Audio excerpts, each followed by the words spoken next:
বিশ্ব হেপাটাইটিস দিবস উপলক্ষে রবিবার গোমতী জেলার উদয়পুর মহকুমার আমতলী হাই স্কুলে মেগা স্বাস্থ্য শিবিরের আয়োজন করা হয়। National viral hepatitis control programme ও হেপাটাইটিস ফাউন্ডেশন অফ ত্রিপুরার যৌথ উদ্যোগে এই শিবিরের আয়োজন করা হয়।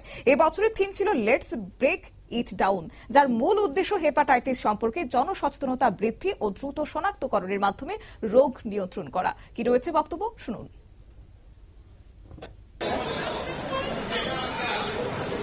এই কাকরাবন বিধানসভার নদীর এই পার এটা বরাবরই বঞ্চিত ছিল সমস্ত দিক থেকে। আপনারা জানেন বিগত সরকার অর্থাৎ আমাদের সরকার অবশ্যই দিনের এই স্বাস্থ্য শিবিরে উপস্থিত ছিলেন কাকরাবন শালগড়া বিধানসভা কেন্দ্রের বিধায়ক জিতেন্দ্র মজুমদার, মহকুমা শাসক ত্রিদীপ সরকার, মুখ্য স্বাস্থ্য আধিকারিক কমল রিয়াং, বিদ্যালয়ের প্রধান শিক্ষক তরিত কুমার সাহা, এছাড়াও বিশিষ্ট চিকিৎসক ডক্টর প্রদীপ ভৌমিক সহ শিশু বিশেষজ্ঞ ডাক্তার অভিজিৎ দত্ত সহ আরো অন্যান্যরা। নিয়ে নিচ্ছি ছোট্ট একটি বিজ্ঞাপন বিরতির সঙ্গে থাকুন।